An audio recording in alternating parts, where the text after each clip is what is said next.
Vamos abrir nossas Bíblias nessa última palavra do ano, em Hebreus, no capítulo 12, a partir do versículo 18. Nós estamos transmitindo pela internet, mas eu não vou cumprimentar, porque não sei se nesse momento alguém nos assiste, mas que onde essa mensagem chegar, que o Senhor a leve. E eu tenho 3, deve ser PP, já, pelo menos, né?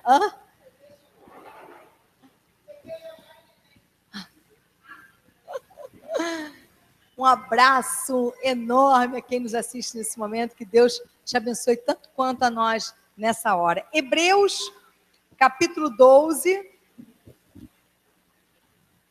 a partir do versículo 18.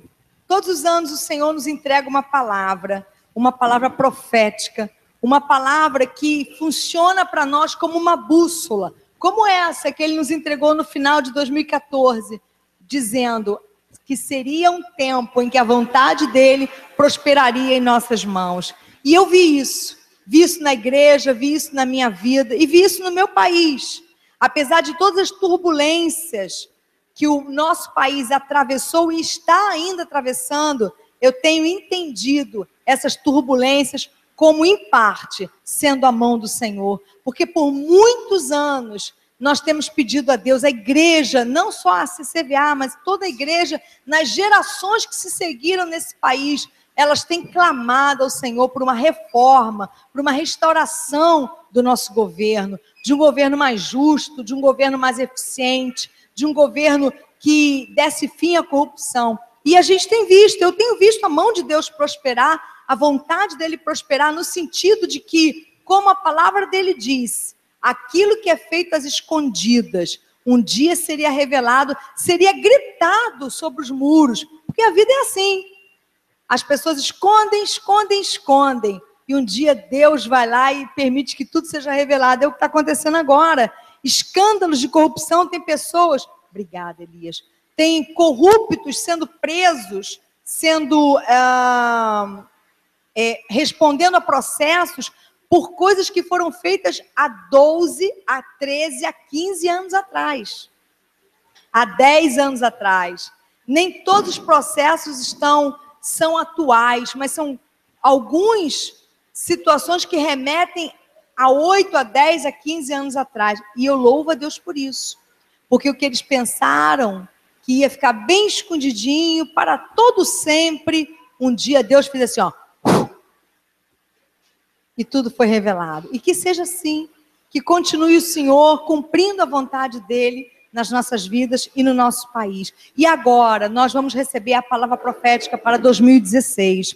A partir do versículo 18 até o versículo 29, que diz assim: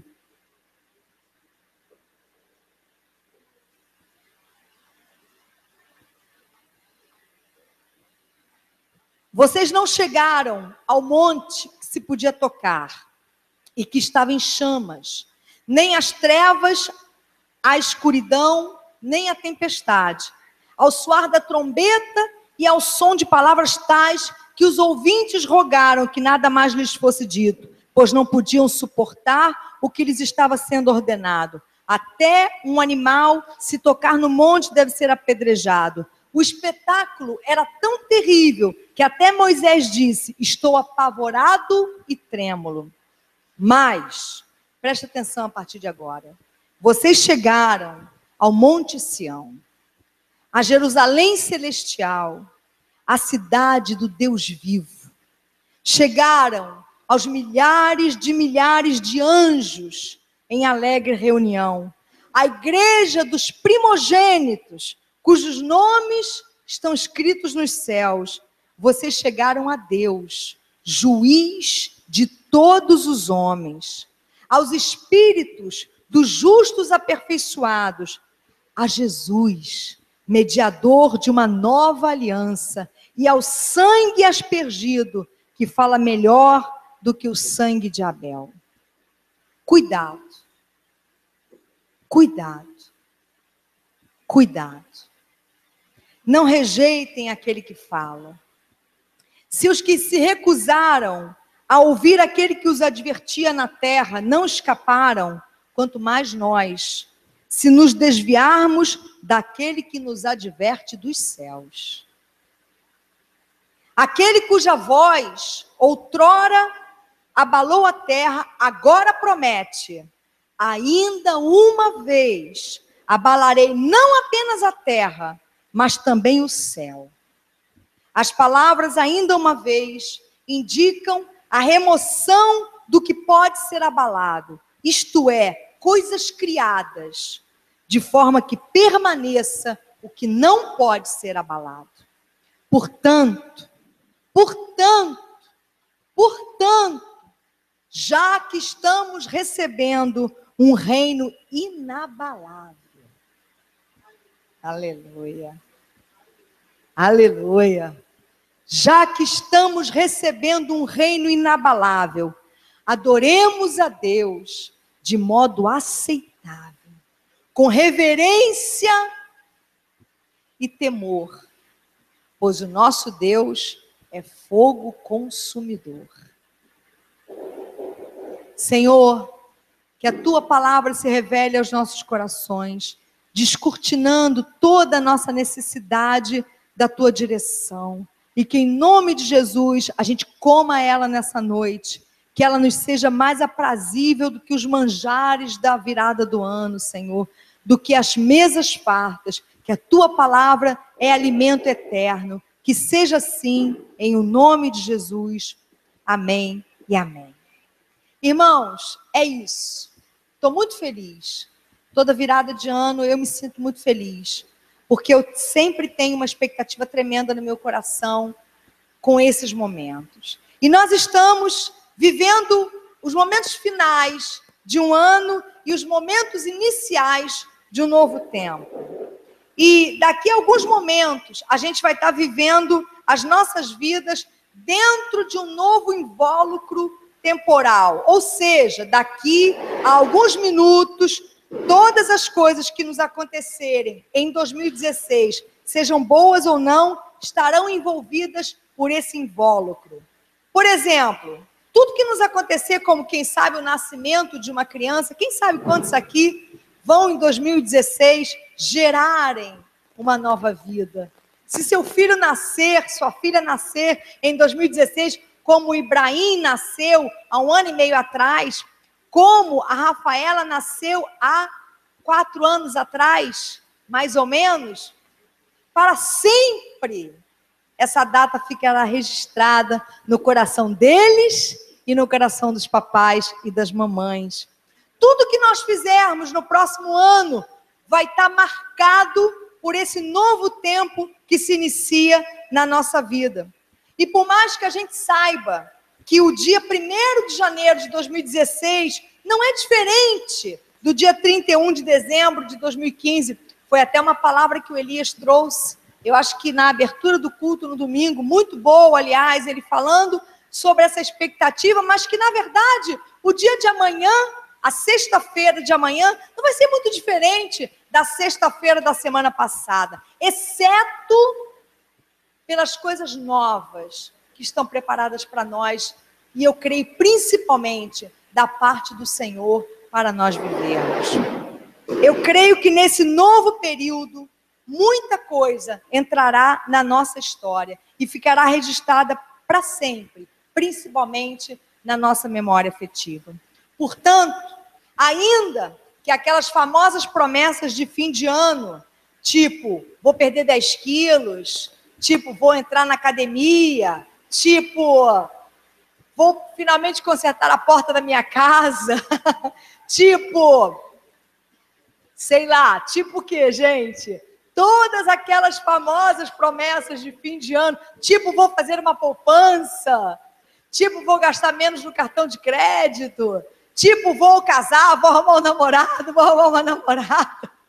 Enfim, essa não, essa vai se cumprir em nome de Jesus. Mas, ainda que todas aquelas famosas promessas de fim de ano, algumas pelo menos, não durem mais do que um final de semana, em sua maioria, é importante a gente aproveitar esse momento para refletir, para receber de Deus uma profunda reflexão. Principalmente nós que cremos na direção de Deus, esse é o momento de receber uma sinalização dele através da sua palavra. Receber dele uma palavra específica, que vai funcionar para nós como uma bússola, que ainda que não conduza o barco até o seu destino, porque a bússola não é ela quem leva o barco até o destino.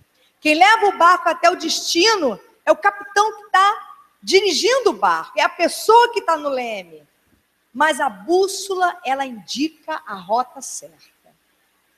E se aquele que está dirigindo o barco se permitir ser guiado pela bússola, ele chegará ao destino. A palavra de Deus é isso. Ela é uma bússola, não vai te obrigar a fazer o que você não quer, mas ela vai apontar para você o caminho certo. E vai depender de mim e de você querermos seguir o caminho apontado por ela. E a bússola para 2016 da parte do Senhor, para nós aqui, se encontra nesse texto que nós acabamos de ler, do versículo 18 até o versículo 29 de Hebreus, capítulo 12. E aí no versículo 18, ele começa falando de alguma coisa que é até difícil da gente entender, porque ele vai falando que a gente não tinha chegado ao monte que se podia tocar, e que estava em chamas, nem as trevas, a escuridão, nem a tempestade. Do que ele está falando? Do que esse escritor, que nós não sabemos quem foi, está falando? Ele está falando da primeira aliança de Deus com os homens. Ele está falando da aliança da lei, simbolizada pelo Monte Sinai. Ele está falando do momento que está lá em Êxodo, capítulo 19, ou Deuteronômio, capítulo 9, quando Moisés foi levado até o monte. Deus chamou Moisés para subir o Monte Sinai, e ali no Monte Sinai, Deus entregou para Moisés as 2 tábuas da lei.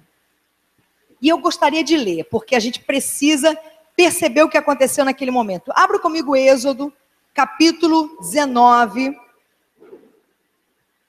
a partir do versículo 12, que diz assim: o Senhor falando com Moisés, antes dele entregar as tábuas: estabeleça limites em torno do monte e diga ao povo: tenham o cuidado de não subir o monte e de não tocar na sua base. Quem tocar no monte certamente será morto, será apedrejado ou morto a flechadas. Ninguém deverá tocá-lo com a mão, seja homem, seja animal, não viverá. Somente quando a corneta soar um toque longo, eles poderão subir o monte. Tendo Moisés descido do monte, consagrou o povo e eles lavaram as suas vestes. Disse ele então ao povo: preparem-se para o 3º dia e até lá não se acheguem à mulher. Ao amanhecer do 3º dia houve, presta atenção agora, houve trovões e raios. Uma densa nuvem cobriu o monte e uma trombeta ressoou fortemente. Todos no acampamento tremeram de medo. Moisés levou o povo para fora do acampamento para encontrar-se com Deus, e eles ficaram ao pé do monte. O Monte Sinai estava coberto de fumaça, pois o Senhor tinha descido sobre ele em chamas de fogo. Dele subia fumaça como que de uma fornalha. Todo o monte tremia violentamente, e o som da trombeta era cada vez mais forte. Então Moisés falou, e a voz de Deus lhe respondeu. Você consegue imaginar essa cena? Isso é a cena do encontro de Deus com os homens.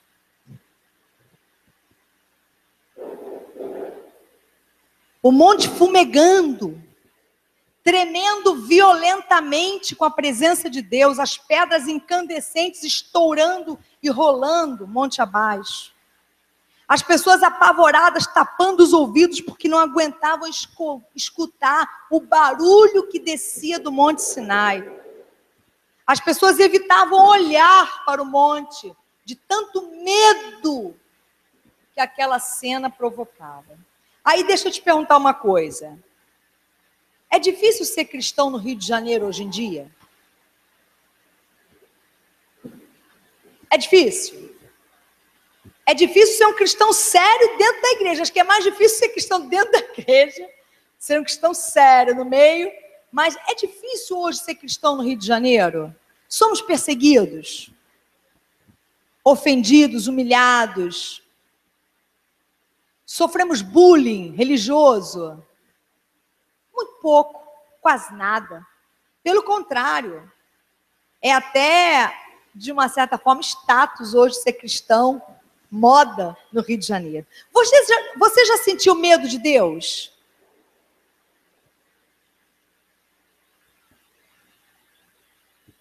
Talvez você sentiu medo de Deus falar com você, né? Eu já senti. Orando, falando, Deus, fala comigo. Deus falando, fala não, Deus. Porque se o Senhor falar como eu estou querendo que o Senhor fale, acho que eu saio correndo. Alguma vez você veio à igreja sentindo medo de morrer. Não de morrer de uma parada cardíaca ou de um acidente, mas medo de chegar na igreja e quando você começasse a falar com Deus, você ser morto por causa da presença de Deus. Alguém já sentiu isso? Medo de ser morto ao vir à igreja. Você já atravessou essas portas da igreja assim, ai Deus, não me mata não, tá? Eu estou vindo te adorar. Vocês já tiveram medo de pegar um instrumento e tocar uma música para Deus? Ó, Senhor, eu estou tocando, mas espera aí, não me mata não, tá? Eu estou te adorando. Alguma vez você entrou em pânico quando alguém pediu para você orar, não por timidez, mas por medo de que um fogo intenso saísse do altar e queimasse você? Lembram o pai de João Batista, Zacarias? Ele era um sacerdote. Como é que o sacerdote entrava no Santo dos Santos para adorar e servir o Senhor? Ele entrava com uma corda amarrada no calcanhar dele, porque se ele morresse lá dentro, ninguém podia tirar o corpo dele, tinham que puxar pela corda. E por que ele poderia morrer lá dentro? Na presença de Deus. Era um risco chegar na presença de Deus. Era um risco de vida. Era assustador. Alguma vez, durante o período do louvor, você sentiu o prédio da igreja ser violentamente sacudido, como se um terremoto estivesse acontecendo? Não. Vocês estão sentados, confortavelmente, estão sentindo calor, porque está quente, mas vocês estão confortavelmente sentados, não tem ninguém com medo aqui. E vocês estão ouvindo uma palavra sagrada, buscando uma presença santa, e vocês não estão com medo. Por quê? Alguma coisa aconteceu, né? Alguma coisa aconteceu para mudar isso. É exatamente o que o escritor aos Hebreus está falando. Ele está falando, olha só, as coisas mudaram. Antigamente, quando os homens chegavam à presença de Deus, eles chegavam nessas circunstâncias apavorados, com medo, porque a presença de Deus por si só podia acabar com eles. Mas agora não é mais assim. Isso acontecia na primeira aliança entre Deus e os homens, na aliança baseada na lei. Todas as interações entre Deus e os homens naquela época eram permeadas pelo medo. E a primeira frase ouvida sempre que havia um encontro entre Deus e os homens era: não temas. Os anjos falavam isso, Jesus falava isso, Deus falava isso. Porque a primeira coisa que uma pessoa queria fazer naquela época, quando se encontrava com Deus, era sair correndo. Então Deus tinha que falar: não tema, fica aí que eu quero falar contigo. Eles diziam: Senhor, não se aproxime, porque estou perecendo. Não foi o que Abraão disse para o Senhor? Por essa razão, o escritor aos Hebreus lembra seus leitores sobre a impressionante mudança realizada pela graça de Deus. Se no passado a relação entre Deus e os homens era cercada pelo medo, se no passado ouvir Deus e continuar vivo era privilégio para poucos, se no passado o encontro com Deus mais parecia o fim do mundo, agora, como ele afirma no versículo 22, tudo mudou. Ele diz assim: vocês não estão vivendo mais esse tempo. Vocês não chegaram ao monte do pavor. Vocês chegaram, ele vai dizer a partir do versículo 22, a Jerusalém celestial, a cidade do Deus vivo, Vocês chegaram aos milhares de anjos em alegre reunião. Nós estamos aqui e junto a nós, e junto com a igreja na terra, há milhares e milhares de anjos nesse momento em alegre reunião. Vocês chegaram à igreja dos primogênitos, cujos nomes estão escritos nos céus. Vocês chegaram a Deus, juiz de todos os homens, aos espíritos dos justos aperfeiçoados. Vocês chegaram a Jesus, mediador de uma nova aliança, ao sangue aspergido, o sangue dele, que fala melhor do que o sangue de Abel. Houve uma mudança radical. Como eu ministrei no domingo passado, a graça de Deus encarnada naquele bebezinho nascido em Belém mudou completamente a relação com Deus. Agora a gente não precisa mais subir nesse monte, sabe por quê? Porque Deus desceu do monte e veio ao seu encontro. Essa é a mudança. Você não podia subir. Então ele desceu por você. Ele desceu para te encontrar, porque se você subisse, seria destruído. Agora, ao invés de montes que tremem e de pedras incandescentes que explodem e rolam, nós temos uma alegre reunião de anjos. Ao invés de fumaça e fogo ardente, nós temos a igreja dos primogênitos, cujos nomes estão escritos nos céus. Ao invés de sons aterrorizantes, nós temos as vozes dos justos aperfeiçoados. Ao invés de tábuas de leis, nós temos o sangue de Jesus, que fala melhor do que o sangue de Abel. Mas ele continua dizendo, porém, cuidado. Cuidado para não desprezar isso. Cuidado para não esquecer que ele é um bebezinho nascido em Belém. Sim, mas ele também é o Rei dos Reis. E ele também é fogo consumidor. Ele é santo.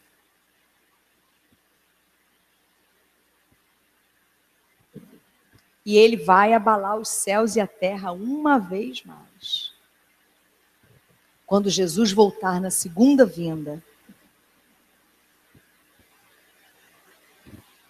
Mesmo a gente agora, vivendo na segunda aliança, a aliança da graça, o autor da epístola aos Hebreus nos alerta, no versículo 25, dizendo, cuidado. Não rejeitem aquele que fala dos céus com vocês. Porque aqueles que rejeitaram a Deus quando Deus falava na terra, não foram poupados. Quanto mais nós, se rejeitarmos aquele que nos fala dos céus. Cuidado, não rejeitem aquele que fala. Não rejeitem aquele que fala e não explode mais os seus tímpanos, porque no passado, na lei, quando Deus falava, as pessoas tapavam os ouvidos porque não aguentavam o barulho da voz de Deus, o som da voz de Deus. Não rejeitem aquele que fala e não explode mais os seus tímpanos, mas que mesmo falando com o tom de voz de um judeu provinciano, abalou céus e terra com suas afirmações e com o seu sacrifício. A Bíblia diz sobre Jesus, que Jesus, ele não gritou. A Bíblia diz, não ouvimos a sua voz como gritos pelas praças. E, no entanto, o que Jesus falou de forma mansa e suave, mudou completamente a história da humanidade.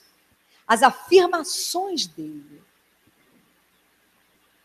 que não eram na base do grito, que não eram na base da imposição, provocaram uma mudança estrutural profunda. Cuidado. Não rejeitem aquele que fala. Não rejeitem aquele que fala e não explode mais os seus tímpanos, mas que mesmo falando com a suave voz do seu espírito, que às vezes não passa de um cicio suave, tem poder para abalar a terra e os céus mais uma vez, e ele vai fazer isso de novo. Agora, não ouvimos mais a voz de Jesus. Agora ouvimos a voz do Espírito Santo. E ela ainda é mais suave que a de Jesus. Se Jesus já não gritava, menos ainda o Espírito Santo. Às vezes a voz do Espírito Santo é um cicio suave. Já escutou aquela vozinha dentro do seu coração? Do tipo dizendo assim, quando muitas vezes, como foi o meu caso, eu fazendo uma oração de reclamação a Deus, por uma coisa que tinha sido feita contra mim. E eu comecei a orar e reclamar. E eu escutei uma voz suave dentro do meu coração falar assim, você fez a mesma coisa. E eu falei, o quê? Eu não, Deus. Eu não fiz isso. E Deus falou, você fez, lembra? Aquela vez que você fez isso, isso, isso, isso. Assim, ele falou comigo, assim, ó. Nesse tom. E eu falei, é verdade. Eu fiz. Já ouviu Deus falar assim no seu coração? Dizer para você assim, e você?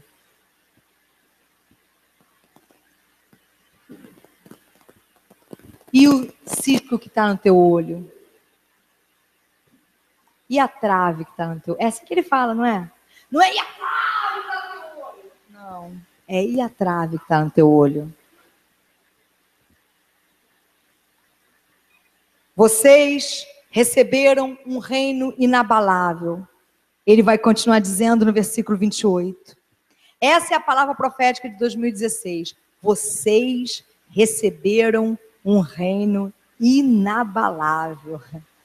E essa frase vai estar escrita aqui em breve. Vocês vão entrar na igreja e vão ser encharcados por ela, para vocês nunca esquecerem. Vocês receberam um reino inabalável. Portanto, ele continua dizendo, sejam agradecidos. E adorem a Deus com reverência e temor, pois o nosso Deus é fogo consumidor. Irmãos, de acordo com Jesus, o que as outras pessoas pensam de você ou de mim, pouco importa. Importa muito mais o que Deus pensa de nós. Ore num quarto fechado, disse Jesus, onde ninguém, a não ser o Pai, pode ver você. Em vez de orar num lugar público, onde você poderia lucrar com a sua espiritualidade. Em outras palavras, viva para Deus e não para as outras pessoas. Contudo, não se esqueça, você recebe a Deus quando recebe as outras pessoas. E você serve a Deus quando serve as outras pessoas. A gente não vem à igreja para orar. Lugar de orar é no nosso quarto. A gente não vem na igreja para cantar. Lugar de cantar é na nossa casa, no nosso coração para Deus.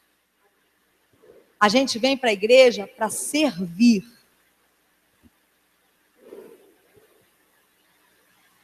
E aí a gente aproveita a hora, canta e escuta uma palavra. Eu estou servindo vocês agora.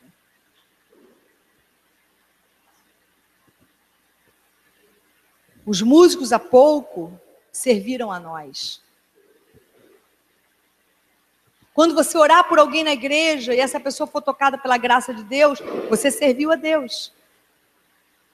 Servindo a essa pessoa. E é para isso que a gente vem à igreja. Para trazer um amigo que ainda não conhece Jesus. E aquela pessoa ser liberta, restaurada e transformada. É para abraçar um irmão que passou a semana toda e ninguém abraçou ele. E ele está solitário, cansado. E ele recebe o teu abraço no domingo ou na quarta-feira e volta para casa diferente. É para orar por alguém que chega na igreja carregado por um espírito maligno. Mas quando você ora por ele, o espírito o abandona pela imposição da tua fé em Cristo Jesus e a pessoa volta para casa, ainda que não permanentemente, se ela não tiver um encontro com Jesus, mas pelo menos temporariamente, aliviada daquele sofrimento. 2016 é um tempo em que a gente vai ser lembrado pelo Senhor que nós recebemos um reino inabalável. Porque 2016 será um tempo de grandes mudanças. Porque recebemos um reino inabalável, que com suas práticas abala as coisas criadas, de forma que permaneça aquilo que não pode ser abalado. Foi isso que eu recebi do Senhor. Que 2016 será um tempo de grandes mudanças. Que muita coisa vai ser abalada. Coisas criadas serão abaladas. A fim de que o que não pode ser abalado permaneça para sempre.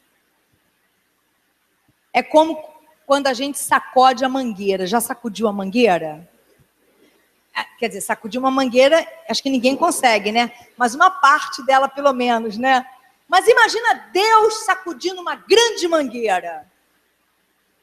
Ou vento. O que acontece? As mangas caem. As mangas maduras, as mangas podres, as mangas que já estão quase maduras, elas caem. Em parte, nos alegramos porque temos acesso ao que já estava preparado, mas que não tínhamos acesso. Quando você abala uma estrutura, a intenção é essa. É permitir que as pessoas tenham acesso àquilo que já estava pronto, mas que estava inacessível para elas. Então, Deus abala para que aquilo chegue até nós. Deus abala também para que o que esteja podre ceda lugar, para que uma nova vida apareça, para que uma nova manga frutifique e floresça. 2016 será um tempo de grandes mudanças. Que em nome de Jesus, principalmente nesse país, todas as mangas podres caiam por terra. E todas as mangas boas possam ser acessadas pelas pessoas. Que tudo que já foi preparado pelo Senhor, em termos de saúde, de avanço social, de justiça, de segurança e de liberdade, seja acessível, as pessoas tenham acesso, que você tenha acesso a empregos melhores em 2016, que você tenha acesso a uma renda melhor em 2016, que você tenha acesso a relacionamentos mais saudáveis em 2016, que você tenha acesso à segurança na sua cidade, ao sistema de saúde funcionando na sua cidade, e que tudo que esteja podre caia, porque tem que cair para dar espaço para uma nova vida.